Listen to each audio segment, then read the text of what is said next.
Om Shanti. Good morning. आज 4 October 2025 प्रातमुरली Om Shanti. बाप दादा मधुबन। बाप दादा बोलছেন মিঠে মিঠে বাচ্চে,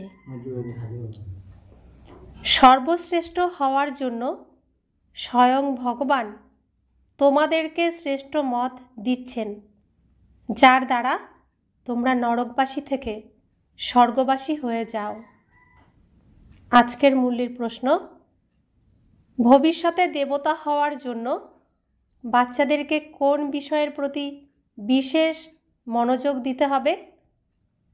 উত্তর, কখনো কোনো ব্যাপারে রেগে যাওয়া কিংবা মুখ ভার করা যাবে না, কাউকে দুঃখ দেওয়া যাবে না। দেবতা হতে চাইলে মুখ দিয়ে যেন সর্বদাই ফুল ঝরে। যদি কাঁটা কিংবা পাথর বের হয় তাহলে বুঝতে হবে পাথরের মতোই রয়েছে। খুব ভালো ভালো গুণ ধারণ করতে হবে, এখানেই সর্বগুণ সম্পন্ন হতে হবে। শাস্তি পেলে ভালো পথ পাবে না।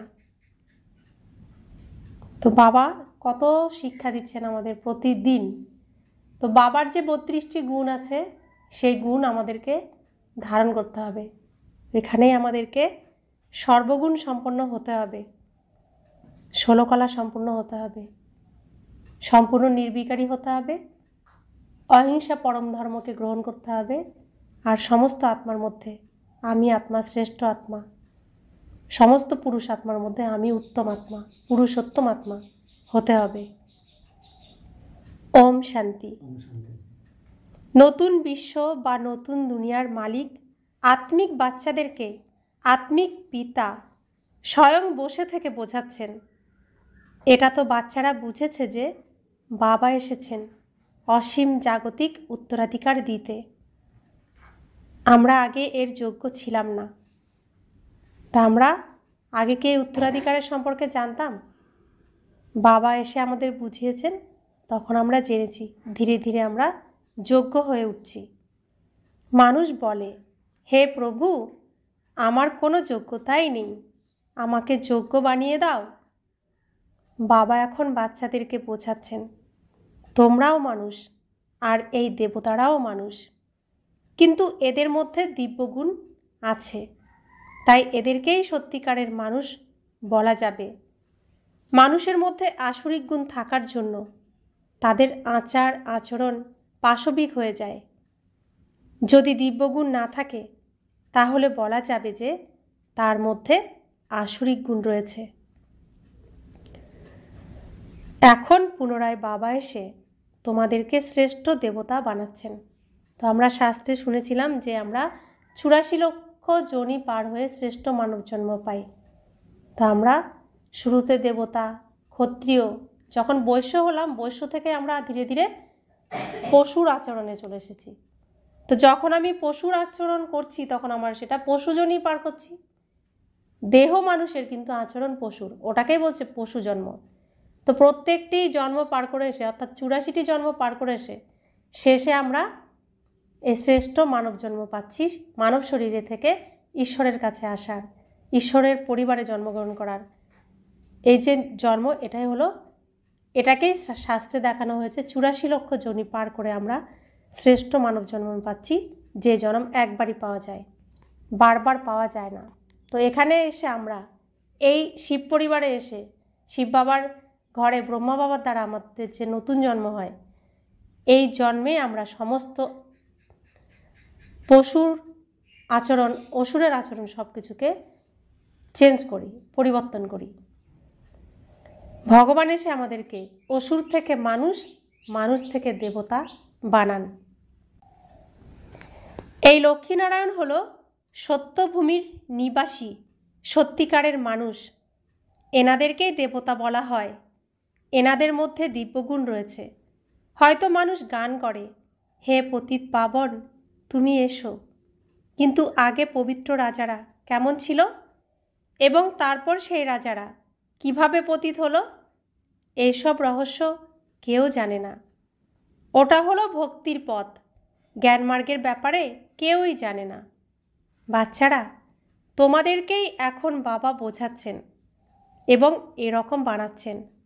এই দেবতারাও সত্যযুগে কর্ম করত, কিন্তু পতিত কর্ম করত না। তাদের মধ্যে দিব্যগুণ ছিল। যারা কোনো পতিত কর্ম করবে না তারাই স্বর্গবাসী হবে। নরকবাসীদের দ্বারা মায়া পতিত কর্ম করায়। এখন স্বয়ং ভগবান বসে থেকে শ্রেষ্ঠ কর্ম করাচ্ছেন এবং শ্রেষ্ঠ মত দিচ্ছেন যে এরকম পতিত কর্ম করো না। সর্বশ্রেষ্ঠ হওয়ার জন্য সর্বশ্রেষ্ঠ মত দিচ্ছেন। দেবতারা তো শ্রেষ্ঠ ছিল, তাই না? নতুন দুনিয়া বা স্বর্গে থাকত। তোমরা পুরুষার্থের ক্রম অনুসারে এইসব কথা জেনেছ। তাই অষ্টরত্নের কিংবা 108-এর মালা বলা হয়। খুব বেশি হলে 16,108-এর মালা বলা হয়। কিন্তু তাতে কি? এত কোটি কোটি মানুষ রয়েছে, তার মধ্যে থেকে মাত্র 16,000 জন বেরিয়ে আসবে? 4 ভাগের 1 ভাগও নয়। বাবা বাচ্চাদেরকে কত শ্রেষ্ঠ বানিয়ে দেন।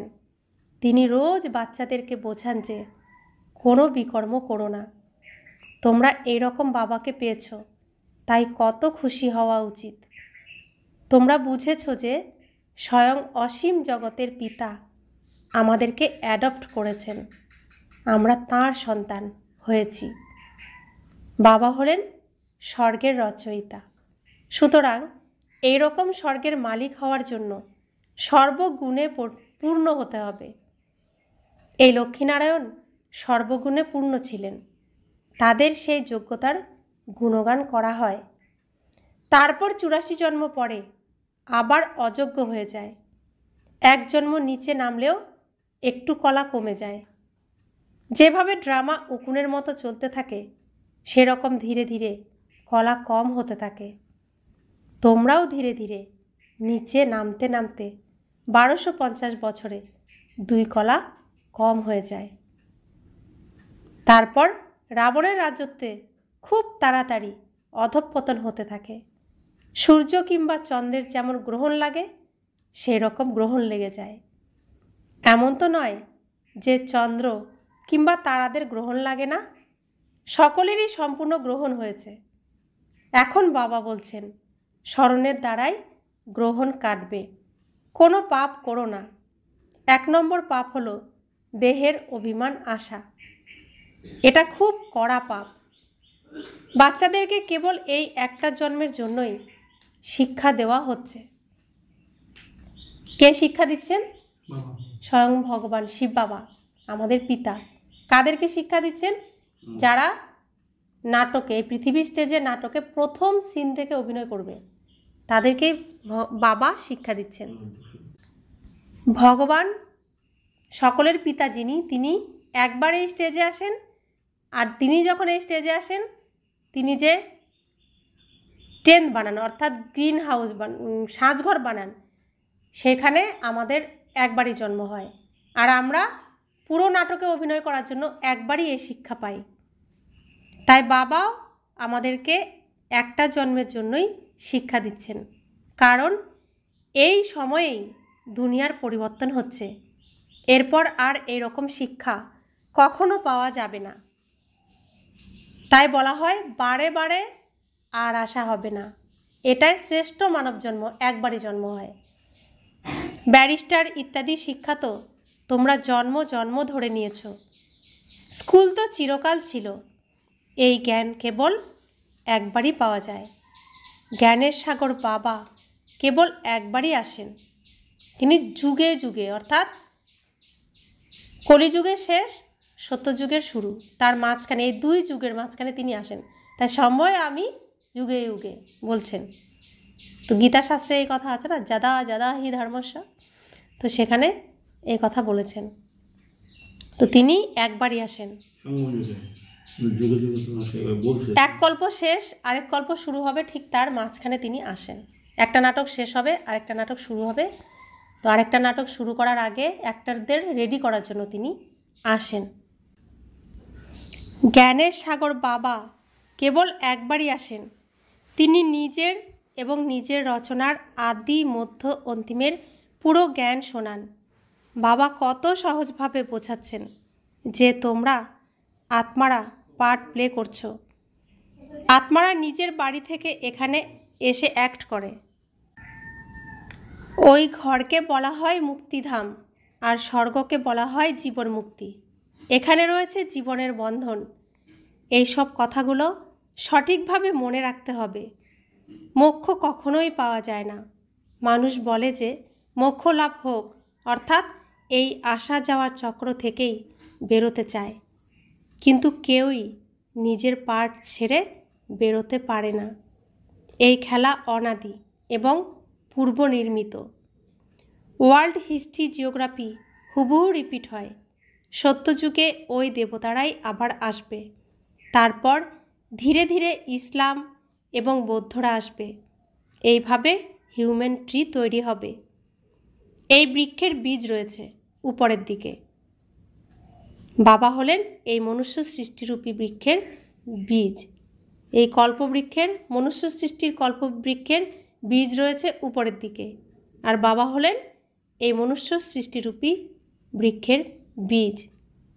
মনুষ্য সৃষ্টি তো চিরকাল রয়েছে, কিন্তু সত্যযুগে এটা খুব ছোট থাকে, ধীরে ধীরে অনেক বড় হয়ে যায়। আচ্ছা, এরপর কিভাবে আবার ছোট হবে? বাবা এসে পতীত থেকে পবিত্র বানান। কত কমজন পবিত্র হয়। কয়েক কোটির মধ্যে মাত্র কয়েকজন বেরিয়ে আসে। অর্ধেক কল্প জনসংখ্যা খুব কম থাকে, পরের অর্ধেক কল্পে কত বৃদ্ধি হয়ে যায়। সুতরাং দেবী দেবতা সম্প্রদায়ের জনসংখ্যা সর্বাধিক হওয়া উচিত, কারণ ওরাই সবার আগে আসে। কিন্তু বাবাকে ভুলে গিয়ে অন্যান্য ধর্মে ধর্মান্তরিত হয়ে যায়। এটাই হলো একটি ভুলের খেলা। ভুলে যাওয়ার জন্যই কাঙাল হয়ে যাও। তো আমরা সনাতন ধর্মে ছিলাম, নিজের সমস্ত গুণ, সমস্ত শক্তি হারিয়ে আমরা সনাতন ধর্ম থেকে হয়ে যাই হিন্দু ধর্মের।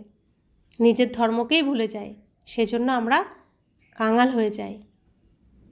ভুলতে ভুলতে একেবারে ভুলে যাও। প্রথমে কেবল একজনের ভক্তি করা হতো, কারণ সকলের সদ্গতি দাতা তো একজনই। তাহলে অন্য কারোর ভক্তি কেন করতে হবে? শিব বাবাই এই লক্ষ্মীনারায়ণকে এরকম বানিয়েছেন। কৃষ্ণ কিভাবে এরকম বানাবেন? এটা তো অসম্ভব। শ্রীকৃষ্ণের পক্ষে কিভাবে রাজযোগ শেখানো সম্ভব? তিনি তো সত্যযুগের রাজকুমার, কত বড় ভুল করে দিয়েছে। তো শ্রীকৃষ্ণ সত্যযুগের ছোট্ট প্রিন্স, ছোট্ট রাজকুমার হয়ে প্রথম স্টেজে অভিনয় করতে আসে। তো সেই ছোট্ট শ্রীকৃষ্ণ কিভাবে রাজযোগ শেখাবেন? কত বড় ভুল করে দিয়েছে, কারোর বোধগম্য হয় না। বাবা এখন বলছেন, আমাকে স্মরণ করো এবং দিব্যগুণ ধারণ করো। জায়গা জমি নিয়ে কারোর সাথে ঝগড়া থাকলে সেগুলো মিটিয়ে নাও। ঝগড়া করতে করতেই তো একদিন প্রাণ চলে যাবে। বাবা বোঝাচ্ছেন, ইনি যখন সব কিছু ছেড়ে দিয়েছিলেন, তখন কি কোনো ঝগড়াঝাটি করেছিলেন? একটু কম পেলেও ক্ষতি নেই। তার পরিবর্তে তো কত রাজত্ব প্রাপ্তি হয়েছে। বাবা বোঝাচ্ছেন, আমার যখন বিনাশ এবং রাজত্বের দিব্য দর্শন হয়েছিল, তখন আমি খুব খুশি হয়েছিলাম। আমি তো বিশ্বের মালিকানা পেয়ে যাব। তার কাছে এসব আর কি এমন? তার কাছে এসব আর এমন কি? কেউ কি না খেতে পেয়ে মারা যাবে? যার কাছে টাকা পয়সা নেই সেও তো খেতে পায়। মাম্মাকে কিছু নিয়ে এসেছিলেন? কতজন মাম্মাকে স্মরণ করে? বাবা বলছেন, স্মরণ করছো ঠিক আছে, কিন্তু মাম্মার নাম রূপকে মনে করা যাবে না। তো মাম্মা আমাদের জগদম্মা সরস্বতী, তিনি জ্ঞানের ভাণ্ডার, তিনি ধনের ভাণ্ডার, তিনি শক্তির ভাণ্ডার। তো তার শক্তি রূপের পূজা কত ধুমধাম করে হয় সারা ভারতবর্ষে তথা পৃথিবীতে। তো শক্তির পূজার জন্য সরকারি ছুটিও দেওয়া হয়। তো এতটাই শ্রেষ্ঠ স্থান পেয়েছিলেন আমাদের মাম্মা, কিন্তু তিনি এই যজ্ঞে ধনের সেবা দিতে পারেননি, তনের আর মনের সেবা দিয়েছিলেন। তার দ্বারাই তিনি বিদ্যার দেবী, ধনের দেবী, শক্তির দেবী হয়েছিলেন। তো বাবা বলছেন মাম্মাকে সবাই স্মরণ করে, সবাই খুব ধুমধামের সাথে মাম্মার মেলা পুজো অর্চনা সব করে, কিন্তু বাবা বলছেন মাম্মার নাম রূপকে মনে করা যাবে না। আমাদেরকেও ওনার মতো সব কিছু অর্জন করতে হবে। তো আমাদেরকেও মাম্মার মতো সব কিছু অর্জন করতে হবে। আমরাও মাম্মার মতো শ্রেষ্ঠ হয়ে সিংহাসনে বসার যোগ্য হব। কেবল মাম্মার গুণগান করলেই কি হয়ে যাবে? বাবা বলছেন কেবল আমাকেই স্মরণ করো। তো এই যে দুর্গা পূজা, সেখানে দুর্গা স্থান অর্থাৎ শক্তিরূপে সর্বশ্রেষ্ঠ সিংহাসনে তিনি বসেছেন। তো দুর্গা পূজাতে এই মেসেজ সবাইকে দেওয়া হয়, ভক্তদেরকে, যে সরস্বতীর মতো বিদ্যার দেবী হও, লক্ষ্মীর মতো ধনের দেবী হও, দুর্গার মতো শক্তির দেবী হও, কার্তিকের মতো পবিত্র হও, যে পবিত্র ময়ূরের পিঠে চেপে সারা দুনিয়া যিনি ভ্রমণ করতে পারেন। তো কার্তিকের মতো পবিত্র হও আর গণেশের মতো বুদ্ধিমান হও। সেজন্য এই সবাইকে দুর্গা পূজাতে দেখানো হয়। তো বাবা বলছেন কিন্তু স্মরণ করতে হবে বাবাকে, তবে আমরা এরকম হতে পারবো। মাম্মার মতো জ্ঞান শোনাতে হবে। তোমরা নিজেরা গুণগানের যোগ্য হয়ে দেখালেই মাম্মার গুণগান সঠিক প্রমাণিত হবে। কেবল মাম্মা মাম্মা বললেই পেট ভরবে না, আরও বেশি করে পেট ভেতরে ঢুকে যাবে। শিব বাবাকে স্মরণ করলেই পেট ভর্তি হবে। এই ঠাকুর দাদাকে স্মরণ করলেও পেট ভরবে না, ব্রহ্মা বাবাকে স্মরণ করলেও পেট ভরবে না। একজনকেই স্মরণ করতে হবে, দাতা তো একজনই। শিব বাবাকেই শুধু স্মরণ করতে হবে, কারণ তিনি হলেন দাতা, সমস্ত কিছুর দাতা, সমস্ত ভাণ্ডারের মালিক তিনি। তার কাছ থেকেই আমরা পাবো, তাকে স্মরণ করলেই পাবো। সেবা করার জন্য বিভিন্ন ধরনের উপায় ভাবতে হবে। মুখ দিয়ে যেন সব সময় ফুল ঝরে। যদি কাঁটা কিংবা পাথর বের হয় তাহলে বোঝা যাবে যে পাথরের মতোই রয়েছে। খুব ভালোভাবে গুণ ধারণ করতে হবে। এখানেই তোমাদেরকে সর্বগুণে সম্পন্ন হতে হবে। শাস্তি খেতে হলে ভালো পথ পাবে না।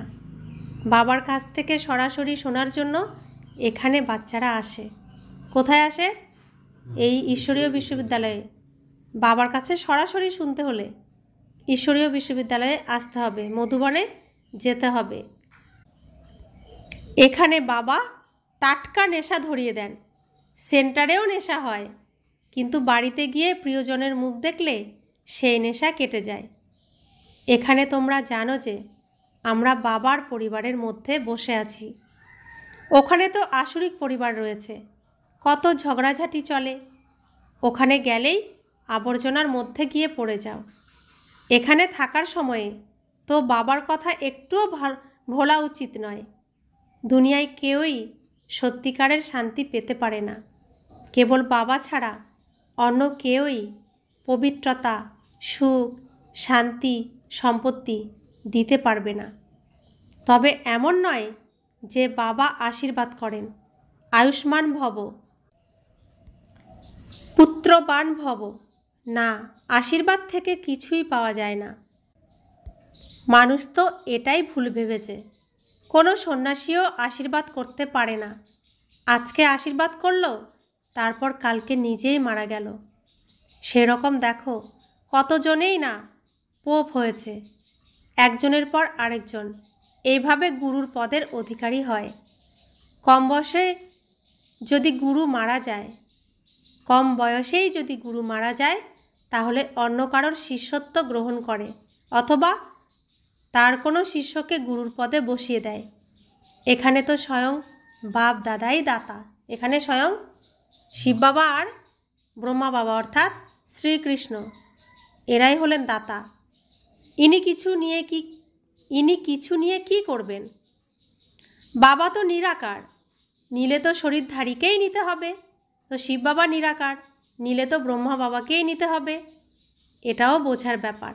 অথচ ব্রহ্মা বাবা তিনি তো সব কিছুই ত্যাগ করেছেন। এই যজ্ঞে তিনি সব কিছু সহায় করে দিয়েছেন। তিনিই বা নিয়ে কি করবেন? কখনোই এরকম বলা উচিত নয় যে আমি শিব বাবাকে কিছু দিয়েছি। না, আমরা তো শিব বাবার কাছ থেকে কোটি কোটি সম্পত্তি নিয়েছি, কিছুই দিইনি। বাবা তোমাদেরকে অসীম সম্পত্তি দেন। শিব বাবা হলেন দাতা। তোমরা তাকে কিভাবে দেবে? তো দিচ্ছেন তিনি। আমাদের কাছে যা কিছু আছে সব কিছু বাবারই দেওয়া, শিব বাবারই দেওয়া। তো তার জিনিস আবার তাকে কি দেব? আমি দিয়েছি ভাবলেই দেহের অভিমান এসে যায়। আমরা শিব বাবার কাছ থেকে নিচ্ছি। বাবার কাছে এত এত সন্তান আসেন, এসে থাকেন, এর জন্য তো ব্যবস্থা করতে হবে। অর্থাৎ তোমরা নিজেদের জন্যই দাও। তিনি কি নিজের জন্য কিছু করবেন? তো মধুবনে আমরা যাই, তো ঘর কাদের জন্য? কারা থাকে গিয়ে? আমরাই থাকি। খাবার দাবার কাদের জন্য? কারা খায়? আমরাই খাই। গাড়ির ব্যবস্থা যা কিছু আছে ব্যবহার কে করে? আমরাই করি। তাহলে আমরা যদি এখানে কোনো ধনের দান দিই, সেটা কার জন্য দিচ্ছি? আমার নিজের জন্যই দিচ্ছি, কারণ আমি গিয়ে এগুলো সেখানে আমার জন্যই তো ব্যবস্থা করবে। তাহলে শিব বাবাকে দিয়েছি এটা বললে তিনি তো আর গাড়িতে উঠছেন না, তিনি তো খাচ্ছেন না, তিনি ঘরে থাকছেন না, তার তো শরীরই নেই। তাই বাবা বলছেন তোমরা নিজেদের জন্যই দাও। তিনি কি নিজের জন্য কিছু করবেন? তোমাদেরকেই রাজধানী দেন, তাই তোমরাই করছো। তোমাদেরকে নিজের থেকেও শ্রেষ্ঠ বানিয়ে দিই, এরকম বাবাকেই তোমরা ভুলে যাও। অর্ধেক কল্পের জন্য পূজনীয়, তারপর অর্ধেক কল্পের জন্য পূজারী। পূজনীয় হয়ে গেলে তোমরা সুখধামের মালিক হয়ে যাও। এটাও কেউ জানে না যে বাবা কবে এসে স্বর্গ স্থাপন করেন। তোমরা সঙ্গম যুগবাসী ব্রাহ্মণরাই এইসব বিষয়গুলো জানো। বাবা কত ভালোভাবে বোঝাচ্ছেন, তারপরেও কারোর কারোর বোধগম্য হয় না। বাবা যেমন কত যুক্তি করে বলেন, সেরকম যুক্তি করে বলতে হবে, পুরুষার্থ করে এরকম শ্রেষ্ঠ হতে হবে। বাবা বোঝাচ্ছেন বাচ্চাদের মধ্যে অনেক দিব্যগুণ থাকতে হবে। কোনো ব্যাপারেই রেগে যাওয়া কিংবা মুখ ভার করা যাবে না। বাবা বলছেন এখন আর এরকম কোনো কাজ করো না। চণ্ডী দেবীর পূজা উপলক্ষেও মেলা হয়। যে বাবার মতামত অনুসরণ করে না তাকেই চণ্ডিকা দেবী বলা হয়। তো বাবা কি বোঝাতে চাইছেন? যে যারা এখানে আসবে তারাই দেবীপদ পাবে, কিন্তু বাবার শ্রীমতকে না মানলে তারা চণ্ডিকা দেবীর মতোই হবে। এরকম চণ্ডিকা যে কিনা অন্যকে দুঃখ দেয়, তার পূজা উপলক্ষেও মেলার আয়োজন হয়। মানুষের মধ্যে কোনো জ্ঞান নেই, তাই কোনো কিছুর অর্থ বোঝে না।